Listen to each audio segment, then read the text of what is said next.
Hello दोस्तों, नमस्कार। आप सभी का स्वागत है स्टडी माय वे में। आज हम पढ़ेंगे पॉलिटी। ठीक है, पॉलिटी का हमारा आज ये पहली क्लास है। आज हम पॉलिटी में पढ़ेंगे संविधान के भाग। ठीक है, इसके बारे में हम पूरी जानकारी लेंगे और इसके साथ कुछ महत्वपूर्ण अनुच्छेद हैं उनके बारे में भी पढ़ेंगे, आर्टिकल्स के बारे में। ठीक है, तो चलिए स्टार्ट करते हैं। संविधान के भाग। जब प्रारंभ में संविधान में कितने भाग थे? 22। आज कितने हैं? 25। लेकिन मूल संविधान में 22 भाग ही हैं। अनुच्छेद कितने हैं? प्रारंभ में 395 अनुच्छेद हैं। अब कितने हैं? 450 के आसपास। ठीक। अनुसूचियां कितनी हैं? प्रारंभ में 8 अनुसूचियां हैं। अब कितनी हैं? 12 अनुसूचियां। ठीक है, तो आज हम ये 22 भाग संविधान के ये पढ़ेंगे। ठीक है, इसके बारे में हम पूरी जानकारी लेंगे। तो चलिए स्टार्ट करते हैं। जल्दी जल्दी क्लास करेंगे क्योंकि बहुत बड़ी क्लास हो जाएगी, क्योंकि तकरीबन 50, 60, 70 अनुच्छेद भी होंगे। तो चलिए देखते हैं। पहला भाग 1। भाग एक आपका क्या है? संघ राज्य क्षेत्र। संघ राज्य क्षेत्र ये किस आर्टिकल के अंतर्गत है? 1 से 4 के बीच में। ठीक है, भाग 1 है संघ राज्य क्षेत्र, 1 से 4 आर्टिकल के बीच में है। ठीक है, इसमें जो महत्वपूर्ण आर्टिकल है वो नंबर 2 आर्टिकल है, नंबर 3 आर्टिकल है। ठीक है, नंबर 1 में तो संघ राज्य क्षेत्र ही बताया गया है, नंबर 2 और नंबर 3। ठीक, 2 आर्टिकल में कहा गया है नए राज्यों का प्रवेश। ठीक है, नए राज्यों के प्रवेश से संबंधित इसमें बातें लिखी गई हैं। ठीक है, और नंबर 3 में लिखा गया नए राज्यों का निर्माण के अंतर्गत वर्तमान राज्यों की सीमाओं में परिवर्तन और नाम भी चेंज करने के लिए सीमाओं में परिवर्तन। ठीक है, सीमाओं परिवर्तन करके और नाम चेंज करके, ठीक, चेंज करके नए राज्यों का निर्माण। ठीक है, तो ये 2 आर्टिकल इसमें महत्वपूर्ण हैं। क्वेश्चन भी आता है नए राज्यों का प्रवेश और वर्तमान राज्यों। जब भी नए राज्य, और ये सबसे महत्वपूर्ण बात, इन दोनों को जो है 368 आर्टिकल 368 संविधान संशोधन से संबंधित है, ये इससे बाहर है। ठीक है, इन दोनों संशोधन के लिए साधारण संशोधन आप बिल पारित करके आप संशोधन में 368 का कोई भी इसमें रूल नहीं लागू होगा। ठीक है, 368 के अंतर्गत इसमें संशोधन नहीं होता है। ठीक है, राष्ट्रपति इसका इस पर वीटो पावर नहीं होता है, इसको राष्ट्रपति रोक नहीं सकता, संसद में ही ये पास हो जाता है। ठीक है, चलिए अब आगे मिटाते हुए चलेंगे। ठीक है, स्पेस की वजह से।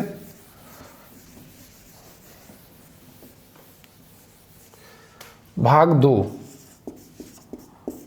2 आपका नागरिकता से रिलेटेड है। नागरिकता यह है आर्टिकल 5 से 11। इसमें अंदर से क्वेश्चन नहीं आते हैं, सिर्फ ये मैच में आ जाता है, मैचिंग में, कि भाग 2 किससे रिलेटेड है? नागरिकता से रिलेटेड है। इसमें जो है आपको नागरिकता अर्जन और समाप्ति के विषय में जानकारी है। जैसे यहाँ की नागरिकता ग्रहण कर ले, कोई बाहर रहने लगे, बाहर की नागरिकता कोई ग्रहण कर ले, उसके बारे में, उसके माता पिता यहाँ के हों या वो यहाँ के, इस तरीके की पूरी जानकारी 5 से 11 तक दी गई है। ठीक है, नागरिकता। ठीक, भाग 3 है महत्वपूर्ण सबसे मूल अधिकार। ये जो है 12 से 35 तक है। ठीक है, प्रारंभ में इसमें 7 मूल अधिकार थे। ठीक है, 7, समझ गए। लेकिन 44वें संविधान संशोधन में संशोधन 1978 के द्वारा जो 31 था, 31 संपत्ति का अधिकार को इससे हटा दिया गया और 300 क के तहत या ए के तहत इसको कानूनी अधिकार बना दिया गया। कानूनी अधिकार। ठीक है, ये सबसे एक महत्वपूर्ण था। अब वर्तमान में 6 मूल अधिकार हैं। ठीक है, तो चलिए कुछ आर्टिकल इसके बारे में जान लेते हैं। आर्टिकल इसमें महत्वपूर्ण आर्टिकल जो है 13, सबसे पहले 13 ये कहता है कि संविधान मूल अधिकार के अंतर्गत कोई भी विधि बनाई जाती है तो अगर वो मूल अधिकार का अल्पीकरण करती है यानी कम करती है तो वो विधि शून्य मानी जाएगी, यानी उसका कोई अर्थ नहीं होगा। ठीक, शून्य मानी जाएगी। समझ गए? आर्टिकल 14 कहता है विधि के समक्ष सभी समान है, समानता बताता है। ठीक है, विधि के समक्ष समानता बताता है। ठीक, आर्टिकल 15 क्या कहता है? धर्म, मूल वंश, जाति के आधार पे विभेद नहीं करना है, यानी कोई कहाँ का है, कहाँ का रहने वाला है, उसका धर्म क्या है, उसका मूल वंश क्या है, जाति क्या है, उसके आधार पे आप विभेद नहीं कर सकते। ठीक है। आर्टिकल 16 कहता है लोक नियोजन में अवसर की समानता। ठीक, यानी कि कोई भी नौकरी हो उसमें सभी समान हैं, उनकी जो आप उसमें अप्लाई करते हो या कुछ भी करते हो तो उसके लिए सभी समान है। ठीक है, लोक नियोजन में अवसर। आर्टिकल 17 कहता अस्पृश्यता का अंत। अस्पृश्यता यानी किसी को भी भेदभाव, छुआछूत आदि से नहीं किया जाना चाहिए। ठीक है, अस्पृश्यता से संबंधित है। 18 आपका है उपाधियों का अंत। उपाधियों का अंत, समझ गए? उपाधियों का अंत, राज्य किसी को भी उपाधि नहीं देगी कोई भी। ठीक है, और सेना और शिक्षा संबंधी उपाधि ही ग्रहण कर सकती है। इसमें उपाधियों का अंत दिया गया है आर्टिकल 18 में। ठीक है, अब चलते हैं ऊपर, थोड़ा सा मिटा दें जो महत्वपूर्ण है, जल्दी जल्दी बता दें। आर्टिकल 19, ठीक है, वाक एवं अभिव्यक्ति की स्वतंत्रता। यही हमारे देश में एक ऐसी स्वतंत्रता जिसका बहुत इस्तेमाल किया जाता है। कोई कुछ भी किसी को बोल देता है। ठीक है, इसके अंतर्गत और भी स्वतंत्रताएं हैं, जैसे आप भारत के कहीं किसी भी क्षेत्र में आप घूम सकते हैं, जा सकते हैं, व्यापार कर सकते हैं। इस टाइप की कोई भी चीज़ आर्टिकल 19 के अंतर्गत आती है। ठीक है, आर्टिकल 19 में आप कोई भी चीज़ कहीं भी जा सकते हैं। ठीक है, अब 20 अपराधों के लिए दोष सिद्ध से संरक्षण, यानी अपराध आप करते हो तो उसके अंतर्गत कई चीज़ें हैं। जैसे इसमें अपराध करते तो आपको एक अपराध के लिए कानून के अनुसार एक ही बार दंडित किया जा सकता, दोबारा नहीं किया जाता। इसी में एक आता है कि आपको 24 घंटे के अंदर मजिस्ट्रेट के समक्ष पेश करना होगा। ठीक है, मजिस्ट्रेट के समक्ष आपको, ऐसा नहीं कि कोई थाने में आपको बैठा ले, जेल में रख ले, तो उसको 24 घंटे के अंदर निकटतम मजिस्ट्रेट के पास उसको समक्ष उसको पेश करना है। यह है आर्टिकल 20 अपराधों के दोष सिद्ध से संरक्षण। ठीक है, 21 प्राण एवं दैहिक स्वतंत्रता। 21 में प्राण एवं दैहिक स्वतंत्रता, इसका तात्पर्य है कि स्वच्छ वायु वगैरह, प्राण और दैहिक स्वतंत्रता उनको मिलनी चाहिए, स्वच्छ वायु मिलना चाहिए, स्वच्छ वातावरण होना चाहिए, इस तरीके की बातें इसमें कही गई हैं। ठीक है, आर्टिकल 21 का क 6 से 14 वर्ष के बालकों यानी बालकों को निःशुल्क विधिक सहायता मुहैया कराई जाएगी। ठीक है, विधिक सहायता, समझ गए? आर्टिकल 19 का, तभी 21 का कहता है निःशुल्क विधिक सहायता। ठीक है, आर्टिकल 22 कुछ दशाओं में गिरफ्तारी के विरुद्ध संरक्षण। कुछ दशाओं में गिरफ्तारी के विरुद्ध संरक्षण है, आपको जानने का अधिकार है। ठीक है, गिरफ्तार का संरक्षण आर्टिकल 22। ठीक है, चलें आगे।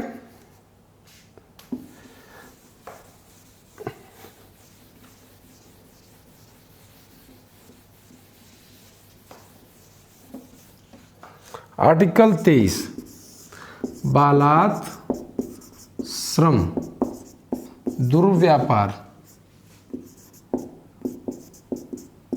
आदि पर निषेध प्रतिबंध लगाया गया है, ठीक है, कि बालकों से श्रम आप नहीं करवा सकते, 14 साल के नीचे बालकों से आप श्रम नहीं करवा सकते। 24 कारखानों आदि में 14 वर्ष से कम आयु के बच्चों का नियोजन वर्जित है, यानी कि जहाँ पे जरा सा भी खतरा है वगैरह खनन कार्यों में, कारखानों में आदि में आप 14 वर्ष से कम आयु के बच्चों को कि नियोजित नहीं कर सकते, ठीक है। आर्टिकल 24। 25 अपने धर्म को अंतःकरण से आबाद रूप से मानने का अधिकार है, प्रचार करने का अधिकार है अपने धर्म को, आर्टिकल 25 के तहत, ठीक है। आर्टिकल 29 अल्पसंख्यकों के लिए विशेष उपबंध है, विशेष उपबंध है, ठीक है। आर्टिकल 29 जो है अल्पसंख्यकों के लिए विशेष उपबंध करता है, ठीक है। आर्टिकल 32 महत्वपूर्ण है, संविधान की आत्मा कहा था भीमराव अम्बेडकर ने इसको। आर्टिकल 32 संवैधानिक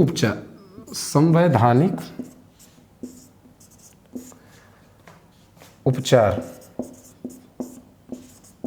यानी जो है ये आर्टिकल 32 जो है ये देखता है, सुप्रीम कोर्ट इसके अंतर्गत देखता है कि क्या जो है आपका कहीं भी संविधान का अनुपालन हो रहा है कि नहीं हो रहा है, आदि आदि इस सब बारे में पूरा डिटेल दिया गया। संवैधानिक उपचारों का अधिकार, ठीक है।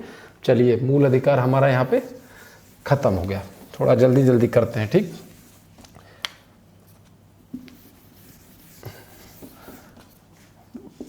भाग 4 राज्य के नीति निर्देशक तत्व।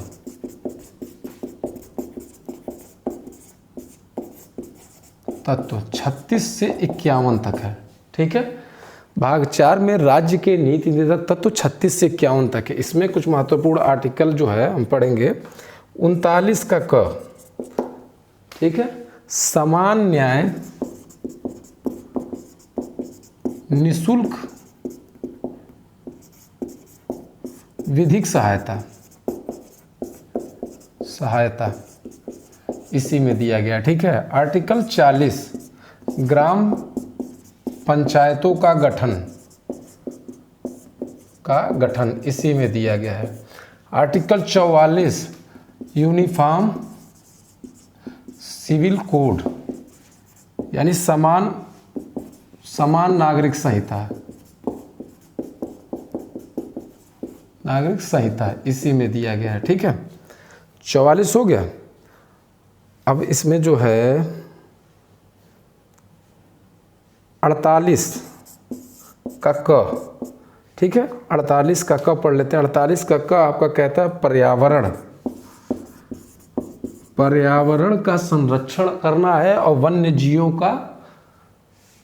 जीवों का भी संरक्षण करना है, ध्यान देना है, ठीक है। ये पर्यावरण संरक्षण से संबंधित है, आर्टिकल 48 का क, ठीक है। आर्टिकल 45 भी पढ़ लीजिए, एक यहाँ पे बीच में होना चाहिए था। आर्टिकल 45 बच्चों का शैशव पूर्व यानी 6 वर्ष से कम बच्चों के शैशव पूर्व बोलते हैं, शैशव पूर्व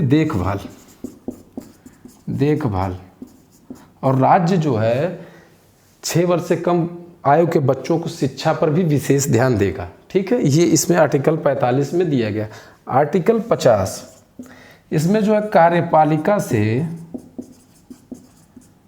से न्यायपालिका को पृथक किया गया है,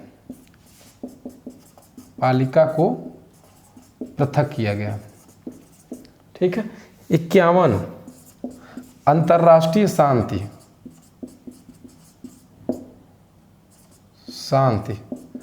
यानी कि हम अपने पड़ोसी राष्ट्रों से शांति बातचीत के द्वारा कोई भी मुद्दा हल करेंगे। यानी इसमें ये कहा गया कि युद्ध एक तरीके से नहीं करने की बात है। कहने का मतलब है कि कोई विवाद होता है राष्ट्रों से, किसी भी अंतर्राष्ट्रीय शांति और सुरक्षा हम कायम रखेंगे, बातचीत से हम कोई चीज़ हल करेंगे। यह आर्टिकल 51 में है, ठीक है। चलिए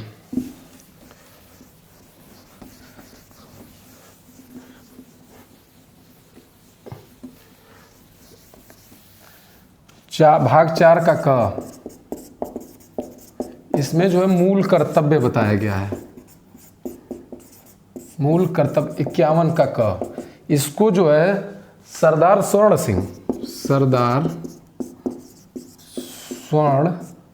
सिंह समिति के द्वारा इसको इसमें ऐड किया गया है, ठीक है, 42वें संविधान संशोधन 1976 में, ठीक है, 42वां अमेंडमेंट 1976 में इसको ऐड किया गया। प्रारंभ में केवल 10 मूल कर्तव्य थे, अब 11 हैं, ठीक है, अब 11 हैं, जिसमें 6 से 14 साल के बच्चों के लिए निःशुल्क देखभाल और शिक्षा की व्यवस्था की गई है इसमें आर्टिकल 11 में, ठीक है। ये जो है 86वां संविधान संशोधन 2002 में ऐड किया गया है, ठीक है, 86वां संविधान संशोधन 2002 में ऐड किया गया इसको, ठीक है। अब हम चलते हैं आगे। मूल कर्तव्य में इतना ही पढ़ लिया, बस इतना ही आता है, ठीक है। भाग 5 संघ के बारे में बताया गया है। संघ यानी 52 से लेके 151 तक इसमें बताया गया, ठीक है। 5 अध्यायों में बटा हुआ है ये, किसमें 5 अध्यायों में बटा हुआ है, समझ गए। सबसे पहले, ठीक है, 5 अध्यायों में बटा हुआ है। कार्यपालिका के बारे में बताया गया है। पहला क्या है, कार्यपालिका के बारे में बताया गया है, ठीक है। कितना, 52 से 78 तक, ठीक है, 52 से 78 तक बताया गया। फिर संसद के बारे में बताया गया है अध्याय 2 में 79 से 122 तक, ठीक है, 79 से 122 तक संसद के बारे में बताया गया। फिर राष्ट्रपति की विधायी शक्तियों के बारे में बताया गया है कि विधायी शक्तियाँ, ठीक है, आर्टिकल 123 में, ठीक, आर्टिकल उच्चतम न्यायालय के बारे में बताया गया है, न्यायालय के बारे में बताया गया है, समझ गए। देखिए, अध्याय 1 में कार्यपालिका, अध्याय 2 में संसद, अध्याय 3 में राष्ट्रपति की विधायी शक्तियां, अध्याय 4 में उच्चतम न्यायालय, ठीक है। 124 से 147 तक बताया गया है, ठीक है, उच्चतम न्यायालय के बारे में, समझ गए इतना। आर्टिकल 5 CAG के बारे में बताया गया है, ठीक है। CAG नियंत्रक महालेखा परीक्षक, महालेखा परीक्षक यानी 148 से 151, ठीक है, नियंत्रक महालेखा परीक्षक। ये 5 अध्यायों में बटा हुआ है, ठीक। चलिए अब आर्टिकल कुछ देख लेते हैं इसका। 52 प्रेसिडेंट के बारे में बताया गया है, ठीक है। एक प्रेसिडेंट होगा यानी राष्ट्रपति होगा अपने वहाँ, ठीक है। 52 में प्रेसिडेंट। 55 में प्रेसिडेंट का निर्वाचन के बारे में बताया गया है, समझ गए, प्रेसिडेंट का निर्वाचन के बारे में बताया गया है 55, समझ गए। चलिए अब आगे चलिए, कुछ छूटेगा तो बाद में देखेंगे। 61 महाभियोग के बारे में बताया गया है, राष्ट्रपति पर महाभियोग, ठीक है। राष्ट्रपति अगर संविधान के विरुद्ध कोई कार्य करता है तो इसके खिलाफ महाभियोग 61 के तहत लगाया जाता है। 66 वाइस प्रेसिडेंट के बारे में बताया गया है, निर्वाचन, वाइस प्रेसिडेंट का निर्वाचन 66 के तहत बताया गया है, ठीक है। फिर 74 एक मंत्रिपरिषद होगी राष्ट्रपति की सहायता के लिए, 74 में एक मंत्रिपरिषद होगी राष्ट्रपति की सहायता के लिए। 76 महान्यायवादी के बारे में, ये सरकार का कानून अधिकारी होता है महान्यायवादी, अटॉर्नी जनरल ऑफ इंडिया, ठीक है, 76 में बताया गया है, ठीक है। 79 में संसद के गठन के बारे में बताया गया है, समझ गए, 79 में संसद के गठन के बारे में बताया गया है। चलिए 80 राज्यसभा की संरचना के बारे में बताया गया है, समझ गए। 81 लोकसभा के संरचना के बारे में बताया गया है। 108 संयुक्त बैठक, बैठक के बारे में बताया गया है। संयुक्त बैठक, लोकसभा और राज्यसभा की संयुक्त बैठक, कोई मुद्दा ऐसा होता है जब नहीं सॉल्व होता है तो उसको संयुक्त बैठक बुलाई जाती है। इसकी अध्यक्षता कौन करता है, लोकसभा स्पीकर करते हैं, ये ध्यान रखिएगा, क्वेश्चन आता है। लोकसभा अध्यक्ष इसकी अध्यक्षता करते हैं, 108 कहता है, ठीक है। 110 धन विधेयक की परिभाषा बताई गई है, ठीक है।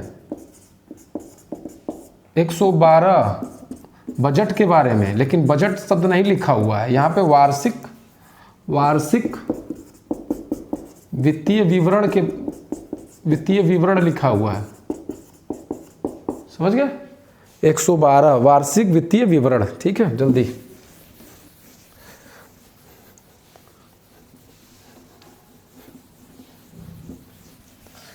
एक 123 राष्ट्रपति अध्यादेश जारी करता है। जब संसद विश्रांत काल में हो, कोई भी उनका विश्रांत काल मतलब काम काज नहीं हो रहा, तो राष्ट्रपति अध्यादेश जारी करता है 123 के तहत। ठीक है, 124 सुप्रीम कोर्ट के बारे में बताया गया है। ठीक है, सुप्रीम कोर्ट के बारे में। 129 सुप्रीम कोर्ट एक अभिलेख न्यायालय है, ये बताया गया है। ये क्या होता है अभिलेख न्यायालय? यानी कि सुप्रीम कोर्ट अपना सारा रिकॉर्ड अपने पास रखता है, इसलिए उसको जो है अभिलेख न्यायालय, सारे जितने भी उसने कोई भी प्रावधान हो, कोई भी उसने पास्ट में अपना वो सुनाया हो, तो उसको अभिलेख की तरह उसके पास वो सारा रिकॉर्ड रखा होता है, एक अभिलेख न्यायालय। ठीक है, 137 अगर सुप्रीम कोर्ट जो है कोई भी अपना आदेश जारी कर देता है, तो उसको रिव्यू के लिए फिर से ले सकता है, पुनरावलोकन रिव्यू के लिए फिर से ले सकता है, और फिर से अपनी जो उसने उस पर सजा या कोई भी प्रावधान जो उसने उस पर आदेश दिया हो, उसको वो पलट सकता है रिव्यू के द्वारा, 137 के द्वारा। ठीक है, 143 सुप्रीम कोर्ट से राष्ट्रपति परामर्श लेता है। परामर्श मानने के लिए बाध्य नहीं है, पर 143 के तहत राष्ट्रपति परामर्श लेता है। ठीक है, 148 CAG के बारे में है। ठीक है, CAG के बारे में दिया गया है। ठीक, और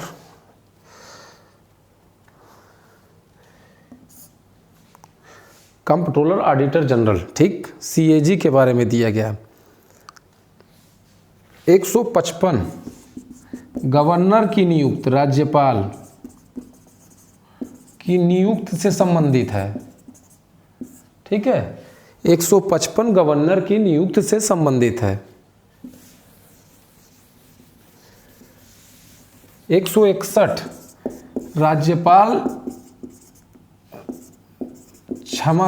राज्यपाल क्षमादान से संबंधित है।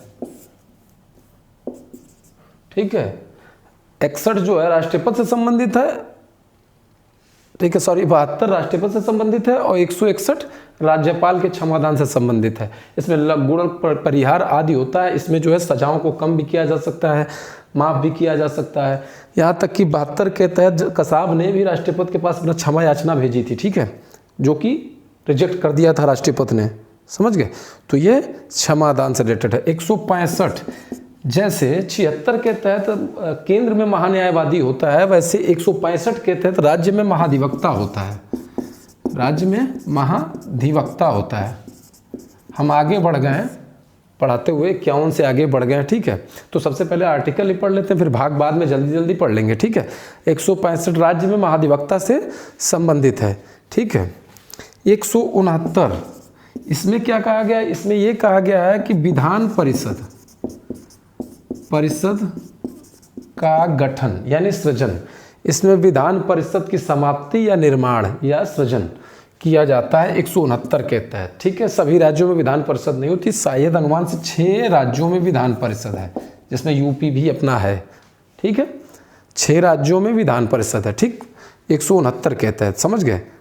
और हम कौन सा पढ़ेंगे?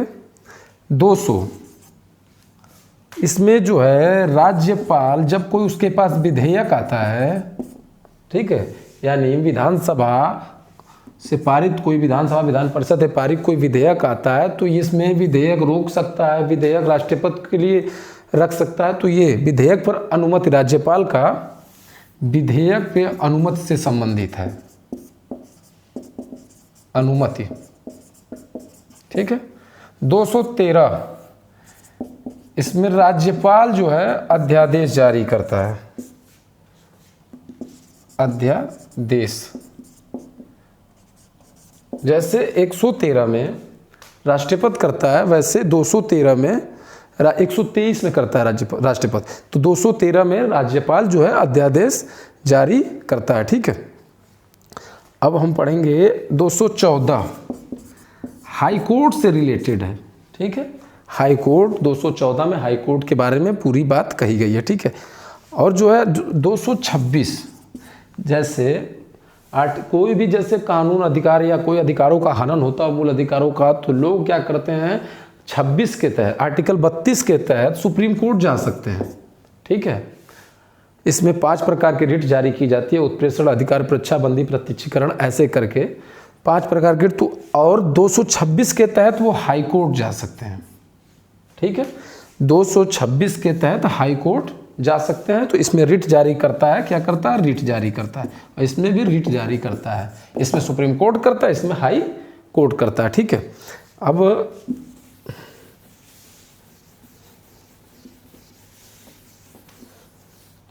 249 एक आर्टिकल है, इसमें जो है संसद जो है लोकहित में, यानी हित का विषय है। वैसे तो संसद को यह अधिकार दिया गया है कि लोकहित के विषय में राज्य सूची पर वो कानून बना सकता है, राज्य सूची पर कानून बना सकता है। ठीक है, समझ गए, संसद राज्य सूची पर कानून बना सकता है। 263 अंतरराज्यीय परिषद का गठन, परिषद का गठन से संबंधित है। ठीक है, 263 अंतरराज्यीय परिषद के गठन से संबंधित है। ठीक है, 280 वित्त आयोग से संबंधित है। ठीक है, वित्त आयोग से संबंधित है, समझ गए।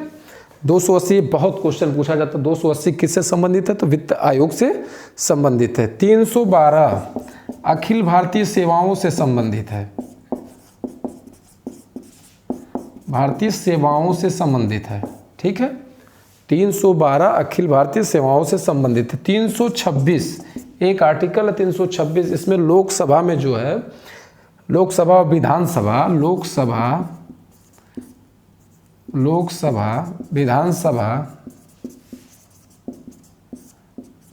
विधानसभा में जो है क्या बोलते हैं उसको, 18+ एज के बाद इनको वोट करने का अधिकार दिया गया। लोकसभा और विधानसभा में वोटिंग समझ लीजिए, इसमें क्या बोलते हैं उसको, 18 साल के ऊपर कुछ बोलते हैं, याद नहीं आ रहा। तो इनको जो है 18+ के ऊपर वोटिंग का अधिकार दिया गया, वयस्क मताधिकार, हाँ सॉरी, वयस्क मताधिकार का प्रयोग दिया गया है। ठीक है, समझ गए, वयस्क मताधिकार। ठीक, अब जो है कुछ आर्टिकल 330, समझ गए, 330 में कहा गया है लोकसभा में जो है SC/ST का आरक्षण से संबंधित, यानी SC/ST को कुछ सीटें लोकसभा में आरक्षित की गई हैं। 330 में कहा गया लोकसभा SC/ST आरक्षण से संबंधित है। ठीक है, 330 में। अब 343 नहीं पढ़ेंगे, 338। ठीक है, 338 अनुसूचित जाति आयोग से संबंधित है, आयोग का गठन यानी आयोग से संबंधित है। 338 का क अनुसूचित जनजाति आयोग से संबंधित है, जनजाति आयोग से संबंधित है, आयोग से संबंधित है। ठीक है,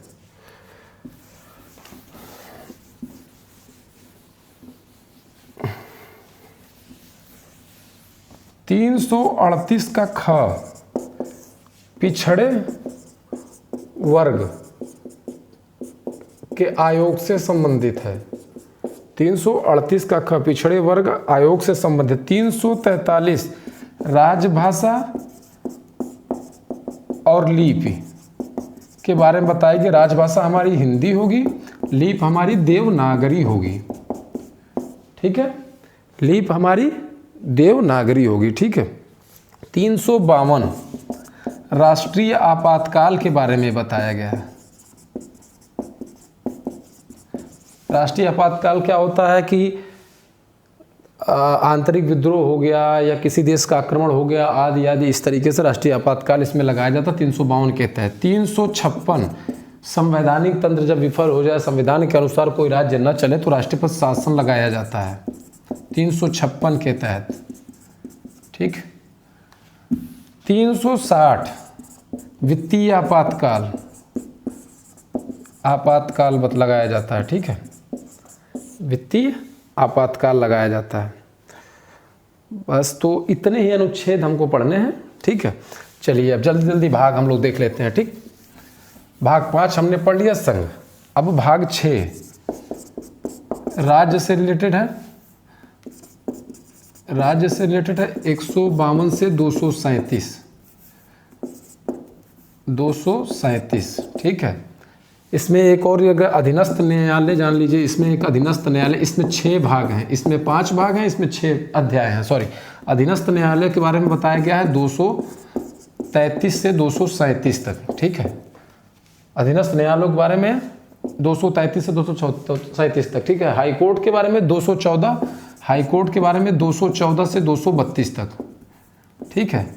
ये इसमें 2 चीज़ें जान लीजिए, ठीक। चलिए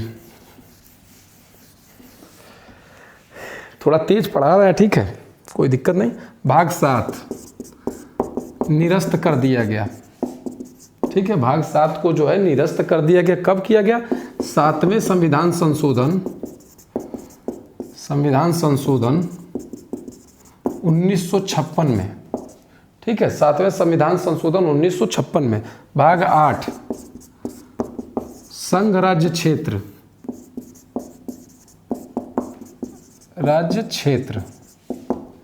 संघ राज्य क्षेत्र, ठीक है। ये जो निरस्त किया गया ये 238 था, ठीक है। 238 को निरस्त किया गया, समझ गए, 7वें संविधान संशोधन 1956 के द्वारा, ठीक। अब हमारा है 200 संघ राज्य क्षेत्र 239 से 242 तक है, इसके बारे में, ठीक है। 239 से 242 तक है। भाग 9 में 3 है, 9 का क, 9 का ख, ठीक है।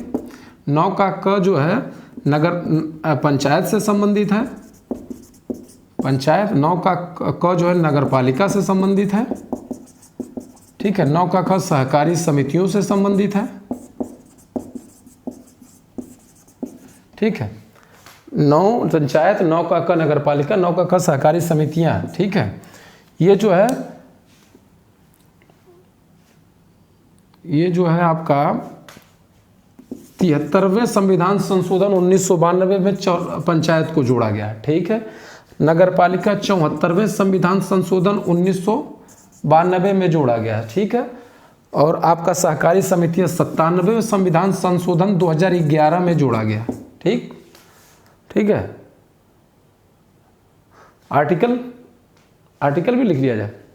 चलिए ये है 243 से 243 ड़ तक, ठीक है। 243 से 243 ड़ तक। ये है 243 त से 243 य छ तक। ये है 243 य ज से य न तक, ठीक है। य ज से य न तक। चलिए मिटाते हैं।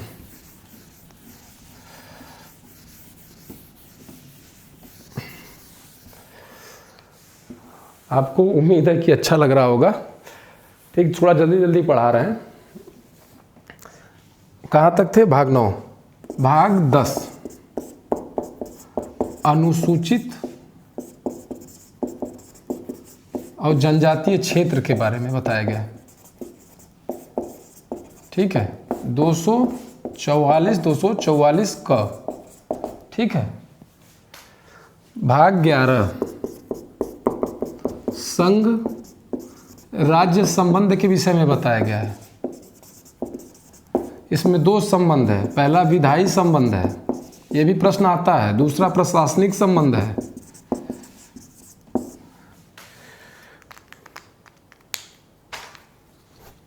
विधायी संबंध है 245 से 255 तक, ठीक है। विधायी संबंध 245 से 255 तक। प्रशासनिक संबंध 256 से 263 तक, ठीक है। भाग 11 समझ गए। अगला है भाग 12 वित्त संपत्ति वाद आदि से संबंधित है। यह है 264 से लेकर 300 क तक। इसी में जो है ये मूल अधिकार से 300 का जो है 44वें संविधान संशोधन 1978 द्वारा है उसको शामिल किया गया भाग 12 के तहत। ठीक है, समझ गए। भाग 13, ठीक है, भाग 13 301 से 307 तक, भाग 13।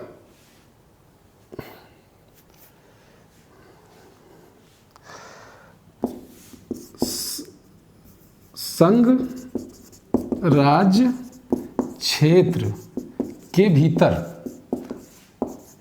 आप कहीं भी जा सकते हैं, व्यापार कर सकते हैं, वाणिज्य व्यापार के विषय में जानकारी दी गई है। ठीक है, 301 से 307 तक। ठीक है, भाग 14 अखिल भारतीय सेवाओं से संबंधित है, लोक सेवा आयोग। ठीक है, भाग 14 जो है संघ और राज्य के अधीन सेवाओं से संबंधित है, संघ राज्य अधीन सेवाओं से संबंधित है, संघ राज्य के अधीन सेवाओं से संबंधित है। ठीक है, 308 से 323 तक है, जिसमें जो है 312 में अखिल भारतीय सेवाएं हैं, अखिल भारतीय सेवाएं। ठीक है, 315 में लोक सेवा आयोग है। ठीक, समझ गए। 308 से 323 तक समझ गए। उसके बाद 14 का क, ये क्वेश्चन आया था। ठीक है, अधिकरण से संबंधित है, अधिकरण से संबंधित है। 323 का क ख। ठीक है, अधिकरण से संबंधित है 323 का। भाग 15, भाग 15 निर्वाचन से संबंधित है। ठीक है, निर्वाचन से संबंधित है। 324 से 329 तक, 324 से 329 तक निर्वाचन से संबंधित है। ठीक है, चलिए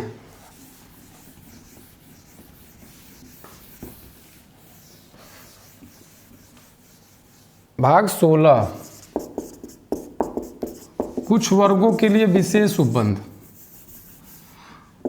कुछ वर्गों के लिए विशेष उपबंध,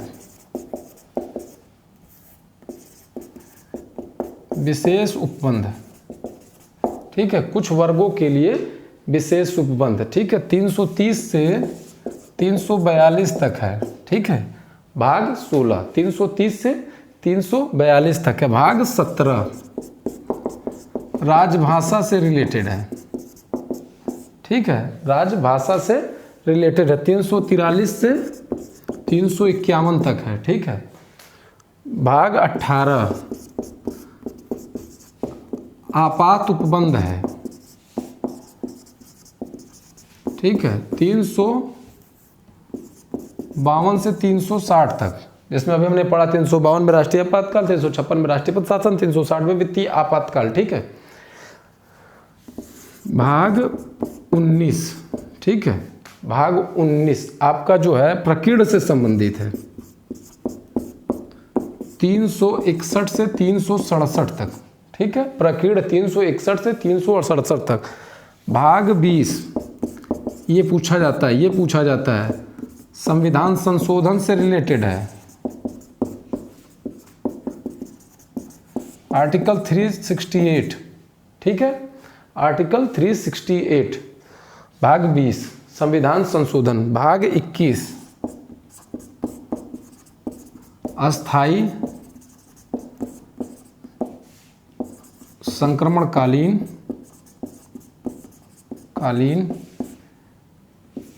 विशेष